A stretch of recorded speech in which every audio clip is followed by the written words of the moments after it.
नमस्कार विद्यार्थी मित्रांनो, हिस्ट्री बाय मंगेश चौले या चॅनलमध्ये आपणा सर्वांचे स्वागत आहे. विद्यार्थी मित्रांनो, आपण या बॅचमध्ये UPSC, MPSC आणि कंबाईन हे जे तीनही सिलेबस आपल्याला मेन्शन करण्यात आले आहेत याचा एकत्रितरित्या आढावा पाहणार आहोत.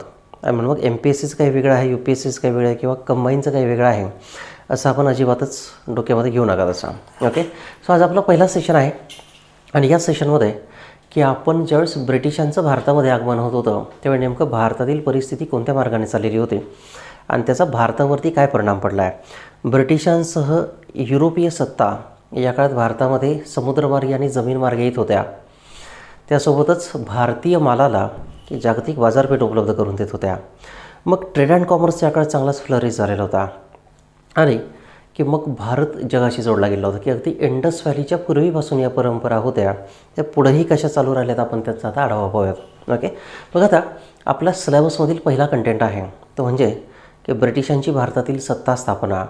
मात्र त्यासोबतच की भारतामध्ये या काळात वेगळे कोणकोणते राजे होते आणि त्यांच्याकडून त्यांची सत्ता संपवून ब्रिटिशांनी भारतात सत्ता कशी प्रस्थापित केली हा एक इंटरेस्टिंग घटक आहे. तर तो आपण आता एन्जॉय करणार आहोत तसं. मग आता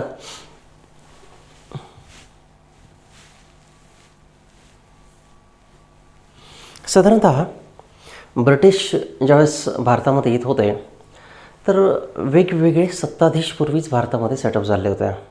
मग त्यामध्ये सर्वात महत्त्वाचे होते की मध्ययुगाच्या सुरुवातीनंतर की साधारणतः 11व्या-12व्या शतकानंतर सुलतानशाही सेटअप झाली. सुलतानशाहीनंतर बादशाही म्हणजे मुघल कालखंड चालू झाला आणि ह्या मुघल कालखंडामध्ये वेगवेगळे शासक कोणकोणते आले तर पहिला या काळात होता जहीरुद्दीन मोहम्मद बाबर की त्याने 1526 पानिपतच्या पहिल्या युद्धामध्ये इब्राहिम लोदीचा पराभव करून सत्तेची स्थापना केली. पुढे त्यानंतर त्याचा लाडका मुलगा हुमायून गादीवरती आला. त्याने 2 टर्म्स एन्जॉय केल्यात की जसं आपल्या इलेक्शनच्या टर्म्स असतात तशा. मग साधारणतः हुमायूननंतर सगळ्यात फेमस असलेला द मोस्ट फेमस वन तो म्हणजे जलालुद्दीन मोहम्मद अकबर की अकबराचा उदय झाला आणि भारतीय इतिहासामध्ये सेक्युलरिझमचा थ्रेड ओवण्यामध्ये अकबराचं सगळ्यात मोठं योगदान आहे. हे अगदी सावरकर देखील की अकबराची जयंती सेलिब्रेट करत असत. ओके, की साधारणतः ती परंपरा आपण पाहू शकतो आहे. पुढं की सलीम जहांगीर हा गादीवरती आला आहे की साधारणतः आपण छोडछाड की अपनी सलीम की गली गाणं ऐकलं आहे. तर मग सलीम आणि अनारकलीची कथा ही तर कल्पनेतील आहे तशी. मात्र हा सलीम जहांगीर हा खास करून उत्कृष्ट पेंटर्स होता. MPSC आणि UPSCने त्यावरती प्रश्न विचारले तसे तो काळ. मग आता पुढे कोण आला आहे तर वास्तुकलेचा सुवर्णकाळ तो म्हणजे मग शाहजहान. त्याने अहमदनगर जिंकलं होतं आणि म्हणून मग वडिलांनी त्याला पदवीच दिली की तू तर सगळा जहा जिंकला म्हणून शाहजहान.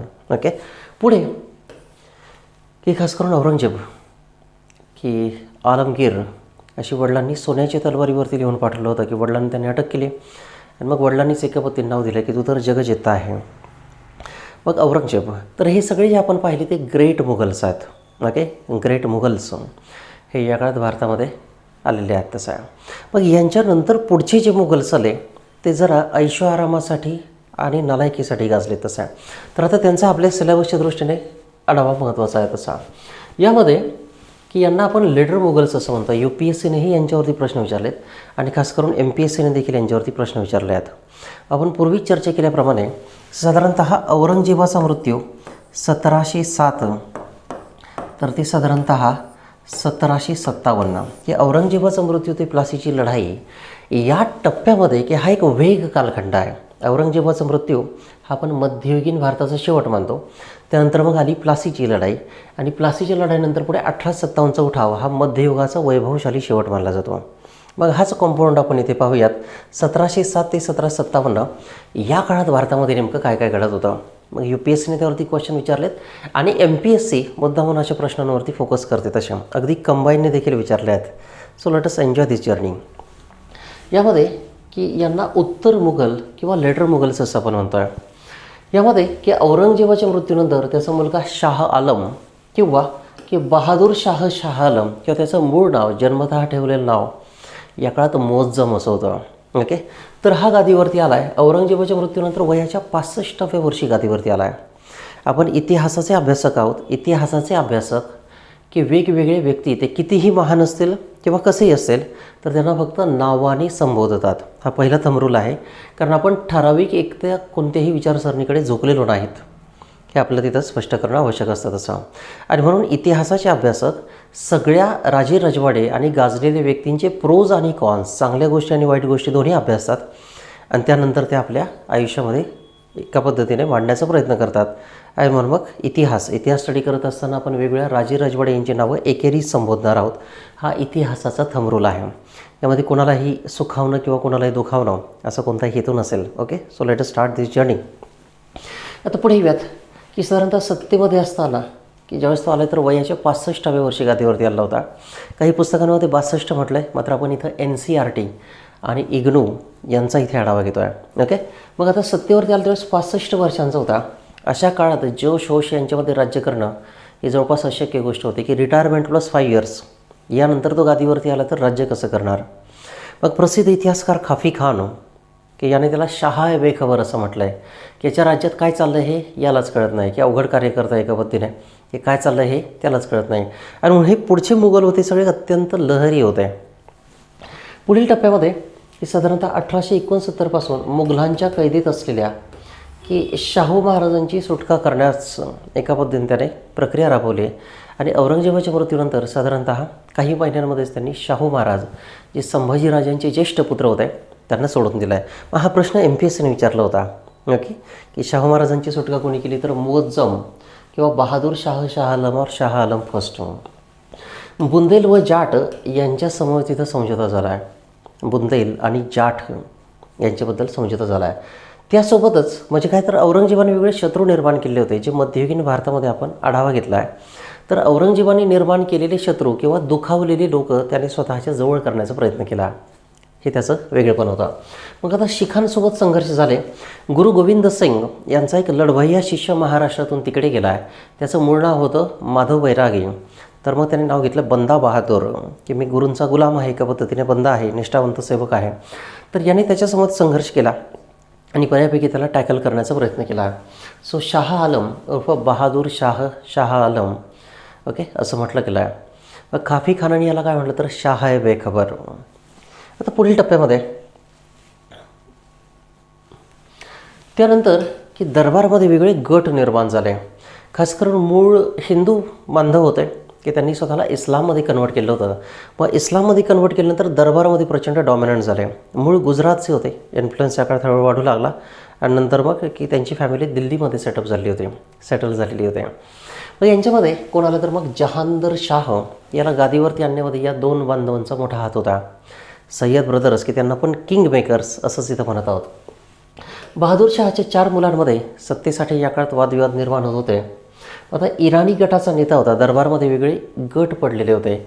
इराणी, तुराणी, फुराणी, अफगाणी असे वेगळे जे गट आहेत ते इथं निर्माण झाले होते. मग इराणी गटाचा नेता जुल्फिकार खान याच्या मदतीने जहांगीर शाह यशस्वी झाला आहे.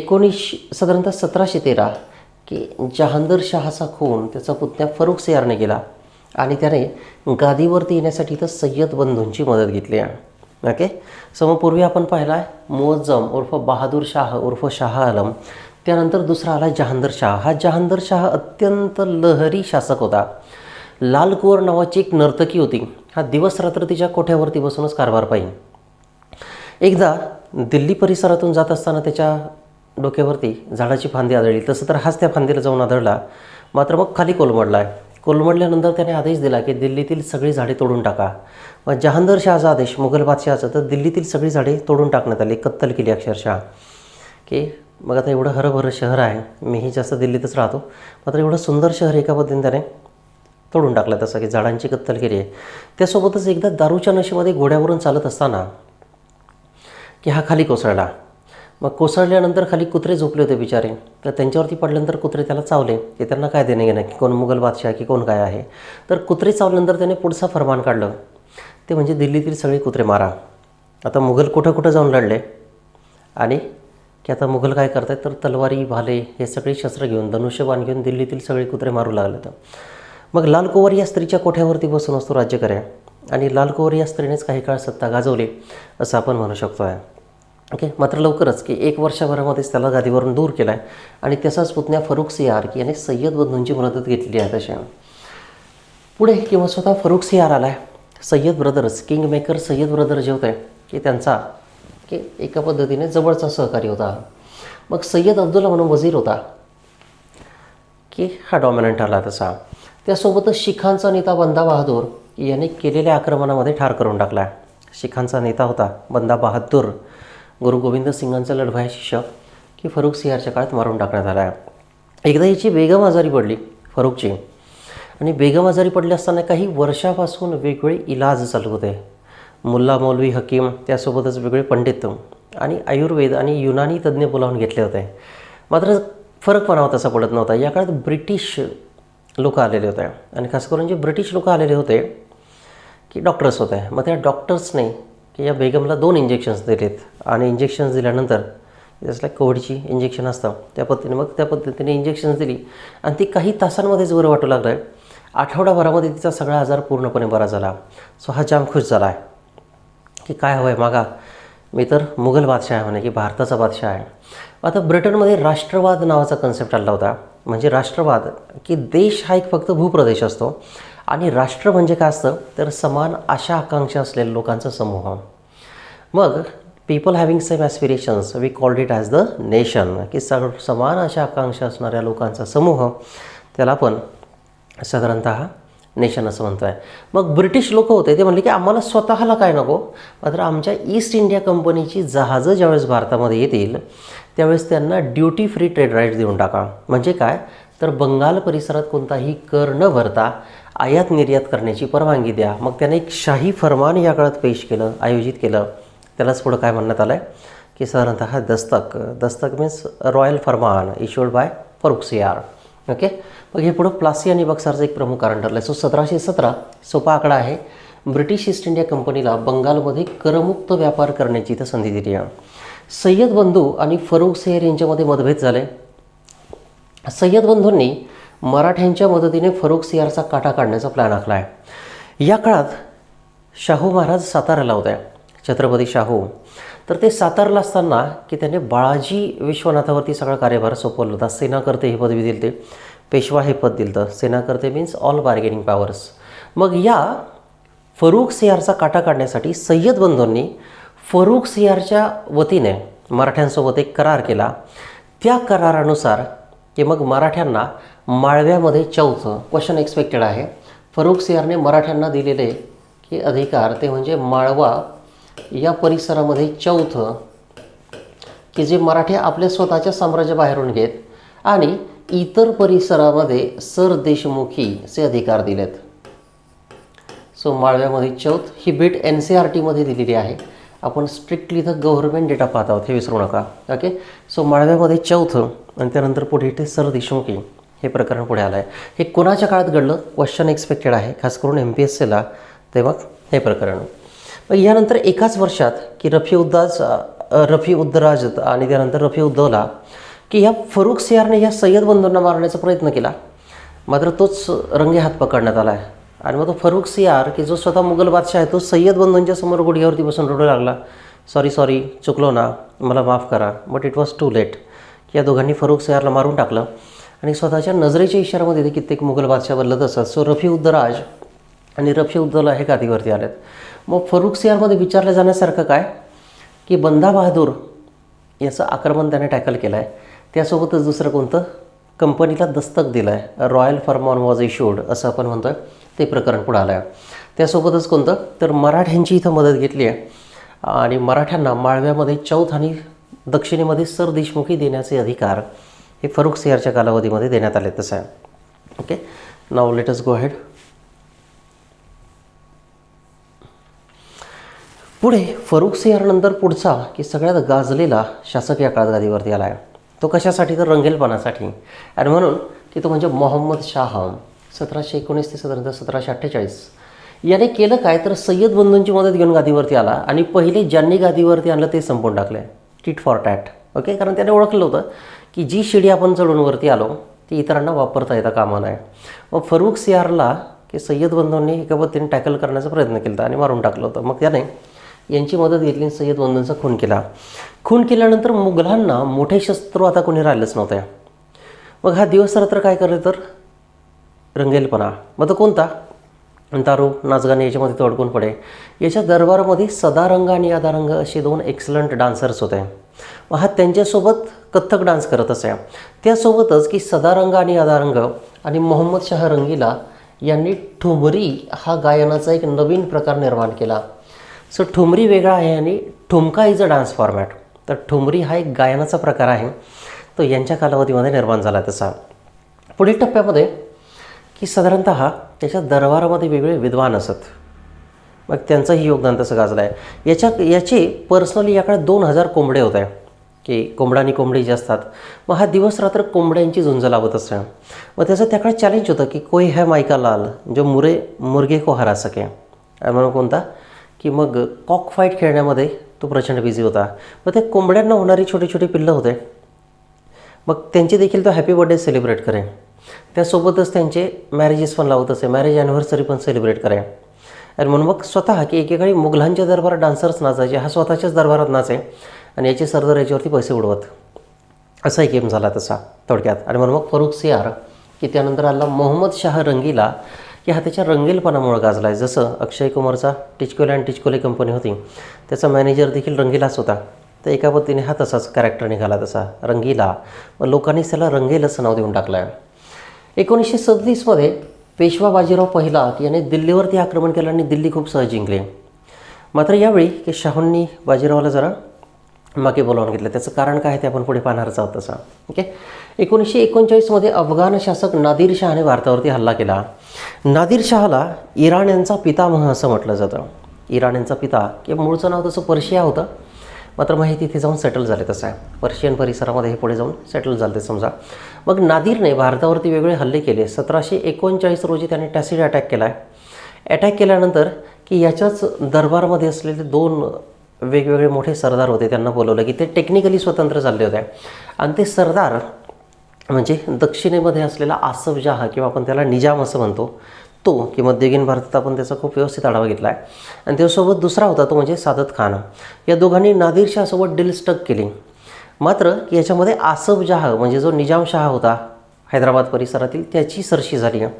हे सादत खानाला अत्यंत वाईट वाटलं आणि म्हणून सादत खानाने नादिरला जाऊन सांगितलं की तुला जी अमाऊंट दिली ती काहीच नाही, मुघलांचा शाही खजिना जर तू कधी पाहिला तर ही रक्कम मिळाली काहीच नाही. मग त्याने अटॅक केला दिल्लीमध्ये की त्याच्या काही सेवकांना मारण्यात आले. नादिर शहाचे सरदार होते, सेवक होते, त्यांना मारलं. सो ही क्रिएटेड हॅवॉक की त्याने टार्गेट दिलं आहे की एका सैनिकाने शेकडो मुंडके माझ्या पायाशी आणून ठेवा. सो लिटरली की मुंडक्यांचा छाटलेल्या मस्तकांचा डोंगरच त्याच्यासमोर लावण्यात आला आहे.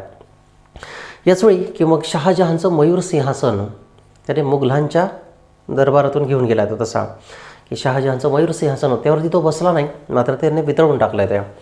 आणि पुढे 3 वर्षे इराणमध्ये टॅक्स होल्ड केला आहे. त्यासोबतच कोहिनूर हिरा हा या काळात मोहम्मद शाह रंगीलाच्या पगडीमध्ये असे. मग कोहिनूर जो आहे की मूळ कर्नाटकामध्ये या काळात होता, ते कर्नाटकात 2 कोहिनूर होते तसं आहे. मग मलिक कफूरने कोहिनूर ज्यावेळेस हस्तगत केला आणि तो अल्लाउद्दीन खिलजीसमोर पेश केला, तर मखमली वस्त्रातून ज्यावेळेस तो हिरा काढला तर अल्लाउद्दीनच्या तोंडातून या काळात शब्द आले की क्या है नूर. नूर मीन्स ईश्वरी प्रकाश, आणि त्यावरून कोहिनूर हा शब्द आला. तो वेगवेगळ्या शासकांकडून आता मुघलांकडे आलेला होता. मग हा कोहिनूर हिरा नादिर तिकडे घेऊन गेला तसा. आणि म्हणून नादिर शहाच्या हल्ल्यामुळे या काळात मुघल उघडे पडले की मुघल फक्त दिसायला आहेत, त्यांच्यामध्ये काही दम राहिलेला नाही असं एका पद्धतीने लक्षामध्ये आलं तसं. आणि म्हणून मग मुघलांपेक्षाही डॉमिनंट इथं मराठे झालेत. पुढे मुघलांकडून इथून कोहिनूर हिरा, त्यानंतर मयूर सिंहासन आणि अनेक मौल्यवान वस्तू हस्तगत केल्या. राजपुतांमध्ये एक पगडबंद भाई नावाचा सेरोमनी होता की जर सख्खा भाऊ नसेल तर स्वतःची पगडी दुसऱ्याच्या डोक्यावर टाकायची, त्याची पगडी स्वतःच्या डोक्यावरती घ्यायची आणि मंत्र म्हटले जात. मग त्या कोहिनूर हिऱ्यासाठी नादिरने सुंदर नाटक केलं, त्यावरती वेगळे ड्रामाज आजही प्रसिद्ध आहेत इराणमध्ये. आणि कल्चरल मिनिस्ट्रीच्या प्रोग्राममध्ये तो ड्रामा दाखवला देखील जातो आजही तसा. मग तो म्हणजे पगडबंद भाई सेरोमनीचा प्रोग्राम तसा. ओके. मग आता की कोहिनूर हिरा, मयूर सिंहासन आणि अनेक मौल्यवान वस्तू इथं हस्तगत केल्या आणि मुघलांचा बहुतांश खजिना तो सोबत घेऊन गेला आहे. पुढील टप्प्यामध्ये अयोध्या, बेंगाल आणि हैदराबाद. मग साधारणतः अवध या परिसरामध्ये त्याचा सरदार होता तो म्हणजे मग सादत खान. सादत खान त्याने अयोध्या स्वतंत्र केला. बेंगॉल परिसरामध्ये या काळात मुर्शिद कुली खान हे मूळचे नेतोजी पालकराचे रक्ताचे वारस होते. ओके, मग नेतोजी पालकर काही काळ मुस्लिम झालेले होते व त्यांचा वारसा पुढे होता तसा. मग इथं बेंगॉलमध्ये मुर्शिद कुली खान हे आणि हैदराबादमध्ये की एकेकाळी याच्या दरबारामध्ये असलेला डॉमिनंट सरदार होता तो म्हणजे चिन किलोज खान, किंवा त्याला पदवी दिली होती आसफ जाह, की याने की मोहम्मद शाह रंगीला समवेत की बरीच आयुष्यातील बरेच वर्ष काढली होती. मात्र मोहम्मद शाह रंगीलाने आसफ जाहला टार्गेट दिलं की तू दरबारामध्ये शिस्त आण, कारण दरबारामध्ये सगळीच सरदार या काळात दारू पिऊन धिंगाणा घालत, कित्येक वेळा एकमेकांमध्ये जोक मारत आणि कित्येक वेळा बादशाहवरती जोक मारत. मग आता इज्जत काय राहिली. तो म्हणला की तू दारूबंदी कर. सगळ्या सरदारांची दारूबंदी केली आसफ जहाने. मात्र स्वतः मोहम्मदच आता दरबारामध्ये येऊन स्वतःवरती जोकाजोकी करू लागला आणि स्वतःची इज्जत घालू लागला. मग त्याने ओळखलं की जर सोनंच गंजलं तर लोखंडाने काय करायचं. आणि म्हणून काय घडलं आहे की आसफ जाह उर्फ चिन किलोज खान उर्फ निजामुल मुल्क याने हैदराबाद या परिसरामध्ये तो आला आहे. शिकारीचं नाटक देऊन हैदराबाद परिसरात आला आणि तिथं त्याने स्वतःच्या आसफजाही घराण्याची निर्मिती केली आहे. ओके, मग तेही प्रकरण आपण पाहिले की तो उत्कृष्ट शहर निर्माता होता. He was a excellent city builder आणि town planner. He was a excellent administrator. त्यासोबतच की मोहम्मद शाह रंगीलाच्या दरबारामध्ये की सवाई जयसिंग म्हणून होता. सवाई जयसिंग मिर्झा राजा जयसिंगाचा नातू. ओके, सो हा मोहम्मद शाह आहे की त्या सगळ्यांचा तुम्हाला सगळ्यांना चेहरा पाहण्याची उत्सुकता निर्माण झाली असेल. So he was the handsome hero त्या काळातील, की त्याचं कॅरेक्टर असं होतं की हँडसम मुघल होता तसा. ओके, मग आता सवाई जयसिंग याच्याच दरबारामध्ये होता. सवाई जयसिंग म्हणजे मिर्झाराजे जयसिंगाचा नातू. ह्याला की साधारणतः त्या काळात हिरे माणिक मोती वेगळे पाचू पुष्कराज अशी वेगळी रत्न घालण्याची प्रचंड आवड होती, की त्या रत्नांचा प्रकाश जर शरीरामध्ये गेला तर आयुष्य बदलतं, गुड लक येतं, खूपच उत्तम लक येतं असं एका पद्धतीने त्यांचं म्हणणं होतं. म्हणून तो वेगवेगळे रत्न घालून फिरू लागला, मात्र काही फरक पडला नाही. मग जर फरक पडलेला नसेल तर काय करायचं हा पुढचा मुद्दा आला. आणि म्हणून त्याने ही प्रक्रिया इथं चालू केली. कोणती की वेगळ्या दुर्बिणी आणल्या. त्याने टोलेमीचं पुस्तक आणलं. प्लिनीच्या वेगळ्या पुस्तकांमधून त्याने काही रेफरन्सेस शोधून काढले. त्याने वेगळ्या दुर्बिणी भारतामध्ये घेऊन आला आणि साधारणतः दिल्ली, आग्रा, मथुरा, उज्जैन आणि वाराणसी. ओके, टी शेप आहे की साधारणतः इथे दिल्ली आपण घेऊयात. इथं जयपूर आहे की त्याने जयपूर या शहराची स्थापना केली. इथं मथुरा आहे, इथं वाराणसी आहे, इथं उज्जैन आहे. तर या परिसरामध्ये वेगवेगळ्या ऑब्झर्वेटरीज निर्माण केल्या. क्वेश्चन विचारून झाला आहे म्हणून पुन्हा विचारली जाण्याची शक्यता नाही आहे. हे मी जे काही सांगतो आहे तो शब्द न शब्द आपल्या नोट्समध्ये मेन्शन केला आहे. आपली 81 पानाची PDF आहे, ती वन सायडेड लिहिली आहे त्याची, आणि मग ते 162 पानं भरत आहे समजा ड्युअल साईडने जर मोजले तर ती फक्त व्यवस्थित करा. UPSC कंबाईनपर्यंतचा कोणताही विद्यार्थी इतिहासाचं कोणताही क्वेश्चन इझिली टॅकल करू शकतो. ती वारंवार वाचून काढा. हे सगळं त्यामध्ये मेन्शन केलं आहे. मग या सवाई जयसिंगाने साधारणतः एक प्रसिद्ध पुस्तक लिहिलं आहे. सवाई जयसिंगाने की लिहिलेलं प्रसिद्ध पुस्तक ते म्हणजे जिच ए मोहम्मद शाही. आता हे मी तुम्हाला स्ट्रिक्टली पर्शियन नाव सांगतो आहे. मराठीमध्ये वेगळ्या पुस्तकांनी याची वेगवेगळी व्हर्जन्स बदललेली आहेत म्हणजे नावं. सो मोहम्मद शाह. आता मुघलांच्या काळात कल्पना होती कोणतंही पुस्तक लिहायचं तर ते राजाच्या नावाने लिहायचं. मग जिच्या मोहम्मद शाही या पुस्तकामध्ये की त्याने वेगवेगळे जंतर मंतर तर लोकांनी नाव दिलं आहे, मात्र त्याने खगोलशाळा निर्माण केल्या. खरोखरच शनिग्रह, खरोखरच गुरुग्रह असे वेगवेगळे ग्रह मानवी जीवनावरती परिणाम पाडतात का, हा एक त्याचा महत्त्वाचा मुद्दा होता. त्यावरती त्याने प्रचंड फोकस केला तसा. ओके, सो जिच मोहम्मद शाही हे त्याचं गाजलं पुस्तक आहे. त्यानेच पिंक सिटीची निर्मिती केली, ज्याला आज आपण जयपूर असं म्हणतो आहे. त्या काळात घड्याळ येत होती तर त्याने वेगवेगळे क्लॉक्स या काळात निर्माण केलेत. त्यासोबतच युरोपातून वेगळ्या शॉर्ट गन्स आणल्यात, बंदुका.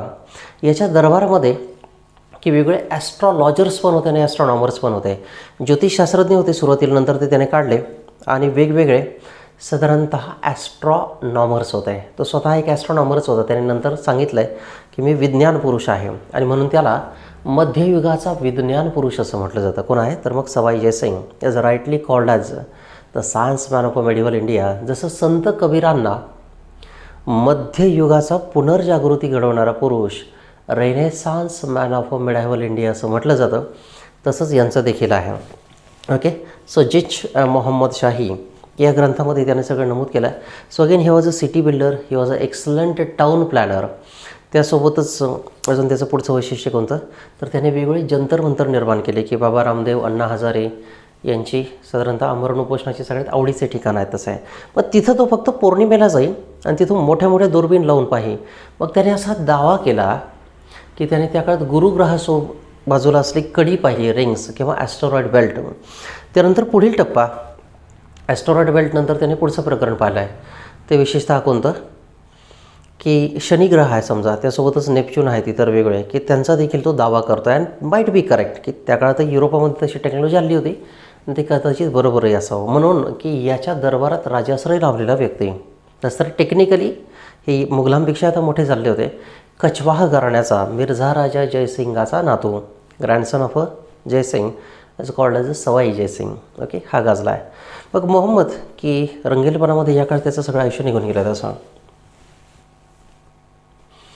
मोहम्मद शहानंतर की साधारणतः अहमद शहा म्हणून आला आहे. तोही एक किरकोळ शासक होता. 1748 ते 54. त्याचा वजीर इमाद उल मुल्क याने त्याला आंधळ बनवलं आणि त्यानंतर मग आलमगीर दुसरा गादीवरती आला आहे. आता हे सगळे किरकोळच आहे. पुढे आलमगीर दुसरा याचा वजीर इमाद उल मुल्क याने मग पुन्हा काय केलं आहे, तर सेम पर्सन की याला आंधळ केलं, याला आणलं, याला नंतर पुढं मारून टाकलं आहे. तसं ओके, सेम थीम. यानंतर पुढचा आला आहे शाह आलम द्वितीय. शाह आलम द्वितीय पण साधारणतः तसं तर आंधळा बनवलेला होता वजिराने.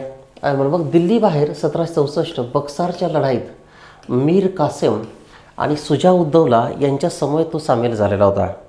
आणि मग बक्सारच्या लढाईमध्ये पराभूत झालेला हा म्हणजे मग शाह आलम द्वितीय. ओके, 1803 रोजी इंग्रजांनी दिल्लीवरती पूर्ण ताबा मिळवला. मग यावेळी की शाह आलमला अटक केली आणि या कैदेमध्येच पुढं त्याचा मृत्यू देखील झाला आहे. ओके, त्यासोबतच की साधारणतः 1764ला झालेलं बक्सारचं युद्ध आहे, याने साधारणतः मग ब्रिटिशांच्याच ताटाखालचा मांजर झाला आहे. ब्रिटिशांनी त्याला अलाहाबाद आणि कारा किंवा कोरा परिसराचा एक छोटासा भाग दिला आणि मुघल नावापुरते तिथून पुढेच मर्यादित राहिलेत. तर तीही घटना इथं दुर्दैवाने घडलेली आहे. तशा यानंतर आला आहे तो म्हणजे मग अकबर द्वितीय किंवा काही पुस्तकांमध्ये मग शाह आलम द्वितीय असंही म्हटलं आहे, मात्र Akbar second is the correct name. याच्यामध्ये की बादशहाने राममोहन रॉय की याला पेन्शन वेळेवरती मिळत नव्हते. 1764 नंतर 1765ला ब्रिटिशांना मुघल बादशहाने दिवाणीचे अधिकार दिले. ओके, दिवाणी आणि निजामत हे दोन प्रकार आहेत, ते आपण पुढे पाहणार आहोत. मात्र यावेळेस घडलं काय की अकबर द्वितीय ओके बादशहाने याला पेन्शन वेळेवरती मिळत नव्हते आणि त्या काळातील भारतातील पहिले आधुनिक पुरुष, त्यांना पोल स्टार किंवा मॉर्निंग स्टार असं म्हटलं आहे, आणि ते म्हणजे मग राममोहन रॉय. मग मुघलांना या काळात इतर खालच्या लोकांना राजा ही पदवी देण्याची मुभा होती. जसं शिवाजीराजांना राजा ही पदवी आदिलशहाने दिली होती आणि नंतर मग ते पुढं स्वतःच्या कर्तृत्वावरती महाराजा आणि महाराजाधिराज झालेत. तसं MPSCने आपला प्रश्न विचारला होता की मुघल हे स्वतःच्या हाताखालील लोकांना त्यांच्या चांगल्या कार्याबद्दल राजा ही पदवी देत. मग आता कोण, तर मग राजा राममोहन रॉय यांना राजा ही पदवी कोणी दिली, तर अकबर द्वितीय या शासकाने दिलेली आहे. तशी पेन्शनवाढीची मागणी करण्यासाठी रॉय या काळात ब्रिटनला गेले आणि खूप चांगल्या पद्धतीने मुघल बादशहाच्या वतीने त्यांनी स्वतःचं म्हणणं मांडलं. मात्र दुर्दैवाने की शेवटी ब्रिटिश होते की ते स्वतःचं नुकसान कसं करून घेणार तसं. ओके, मग यानंतर पुढील अंतिम टप्प्यामध्ये असला शासक तो म्हणजे 1837 ते 62 या काळात बहादूर शाह जफर, की नाव बहादूर शाह होतं मात्र ते नावातच होतं फक्त. 1857च्या उठावामध्ये याने भारतीय सैनिकांचं नेतृत्व करण्याचं मान्य केलं. 1857च्या उठावाला ज्यावेळेस त्याने मान्यता दिली की मी तुमच्यासोबत आहे, त्यावेळेस युद्धाचं स्वरूप बदललं. शिपायांचं बंड हे स्वरूप बदलून पुढे काय झालं आहे, तर मग शिपायांचं बंड हे स्वरूप या काळात चेंज होऊन पुढील स्वरूप इथे आलं आहे. आणि ते विशेषतः कोणतं, की भारताचा राजा विरोधात ब्रिटिश राजा, आणि म्हणून सगळ्या जगाला याची दखल घ्यावी लागली. बहादूर शाह जफर ह्या सैनिकांच्या लढाईचं पराक्रम की तो उत्कृष्ट गझलकार होता, उत्कृष्ट कविताकार देखील होता. मग त्याने सुंदर शब्दांमध्ये त्याचं वर्णन केलं आहे की गाजियों में बू रहे की जब तलक माँ की तख्ते तैल लंदन तक चलेगी तख्त हिंदुस्तान, की प्रामुख्याने तुम्ही जर असेच लढत राहिलात तर तुम्ही आज दिल्लीच काय तर एक दिवशी लंडन देखील जिंकून घ्याल, असं त्याचं म्हणणं होतं. त्यासोबतच की मग नंतर त्याला दुर्दैवाने अटक करण्यात आली. 1857च्या उठावामध्ये ब्रिटिशांनी त्याला शरण येण्यास भाग पाडलं आहे. त्याचे वेगळे मुलं होते, काही मुलांचे मस्तकं छाटलेत. शेवटी तो हुमायूनच्या मकबरामध्ये लपून बसला आहे. हुमायून हा सगळ्यांची एक पॅट्रिआर्कल फिगर मानला गेला आहे मुघलांची.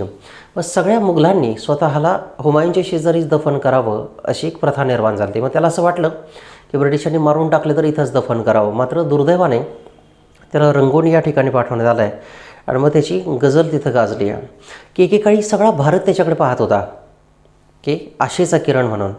आणि म्हणून मग त्या काळात आँख का नूर हो असं त्याने स्वतःला म्हटलं आहे की हर हिंदुस्तानी की आँखों का नूर हो. मात्र नंतर रंगून या ठिकाणी त्याने शब्द बदललेत. तो खंत व्यक्त करतो आहे का ना किसी की आँख का नूर हो ना किसी नज़र की हो आरजू. की एकेकाळी ब्रिटिशांविरुद्ध लढताना सगळा हिंदुस्तान माझ्या नजरेकडे पाहत होता आशा लावून. मात्र आता दुर्दैवाने मी एका पद्धतीने स्वतःच्याच नजरेमध्ये मर्यादित झालो आहे असं त्याचं म्हणणं आहे. आणि म्हणून मग बहादूर शाह जफर या 1857च्या उठामध्ये याला पकडण्यात आलं आहे. रंगून या ठिकाणी पुढे त्याचा मृत्यू झाला. But he was a excellent Persian poet असं म्हटलं गेलं आहे तसं. ओके, सो अशा पद्धतीने की साधारणतः मुघल आणि लेटर मुघल्स यांचा आपण आढावा घेतला आहे. आपल्या सिलेबसच्या दृष्टीने जेवढं गरजेचं आहे तेवढं आपण ऑलरेडी पाहिलं आहे. एक याची क्विक रिव्हिजन करून घ्या की लेटर मुघल्स इथून पुढे सवय लावायची आपला. जे काही वाचाल, जसं आपले दिल्लीतले स्टुडंट करतात की जे काही वाचाल ते कमीत कमी किती वेळ, तर 8 ते 10 वेळेस सलग वाचायचं. हा एक सक्सेसचा बेसिक फॉर्म्युला आहे. दिवसातून 3च तास वाचा, मात्र 6 तास पुढे रिवाईज करा. जसं रचित राजचं एक्झाम्पल आपण पाहिलं आहे की साधारणतः की त्याने फक्त 6 महिने स्टडी केला आणि ऑल ओव्हर इंडिया तो भारतामध्ये 3रा आलेला होता तसा. ओके, त्याचे आजही वेगळे व्हिडिओज अवेलेबल आहेत आपल्या यूट्यूबवरती तशा. मग आता हिस्ट्री. मग मुघल सुरुवातीला कोण होतं? बाबर, त्यानंतर हुमायून, त्यानंतर अकबर, त्यानंतर पुढे जहांगीर, सलीम जहांगीर, अनारकलीवाला, पुढे शहाजहान आणि औरंगजेब. हे ग्रेट मुघल्स आहेत. यांनी प्रचंड मेहनतीने स्वतःचं एक प्रस्थ निर्माण केलं. आणि यानंतरचे जे पुढचे मुघल आहेत ते म्हणजे मग नालायकीसाठी गाजलेले मुघल असं आपण त्यांना म्हणतो आहे. आणि ते म्हणजे मग लेटर मुघल्स. ओके, की यांनी पूर्वीच्यांची प्रतिष्ठा, मग शाह आलम पहिला किंवा बहादूर शाह पहिला किंवा मोअज्जम असं याचं नाव होतं. 65व्या वर्षी गादीवरती आला. त्याने शाहू राजांची सुटका केली आहे. त्यानंतर बुंदेला आणि जाठ की औरंगजेबाने जे लोक नाराज केले होते सगळे स्वतःच्या बाजूला त्याने वळवलेत. पुढे आला जहांगीर शाह की साधारणतः तो लाल कुंवर नावाच्या स्त्रीच्या कोठ्यावरती बसून राज्य करे. ओके, ते मग आता 4 मुलांमध्ये सत्तेसाठी मारामारी झाली. मात्र मग शेवटी की जुल्फिकार खानाच्या मदतीने जहांगीर शाह यशस्वी झाला आणि तो गादीवरती आला आहे. ओके, पुढे की कोण आला तर गादीवरती फरुखसियार. तर फरुखसियारची खासियत काय तर 1717 बेगम आजारी पडली होती, 2 इंजेक्शनं दिले, बरी झाले. आणि मग हे प्रकरण पुढं. ओके, पुढं मराठ्यांच्या मदतीने की मग आता सय्यद बंधूंनी फरुखसियारचा काटा काढला आहे शेवटी. ओके, तेही घडलं आहे. मराठ्यांना की मग सय्यद ब्रदर्सने काय मिळवून दिलं तर माळव्यामध्ये चौथ, म्हणजे वरती दिल्ली आणि खाली मग मराठे होते समजा. तर यांच्यामधला पेरीफेरीचा भाग होता माळव्यात चौथ आणि दक्षिणेमध्ये सरदेशमुखीचे अधिकार. NCERTमधील महत्त्वाची बीट आहे.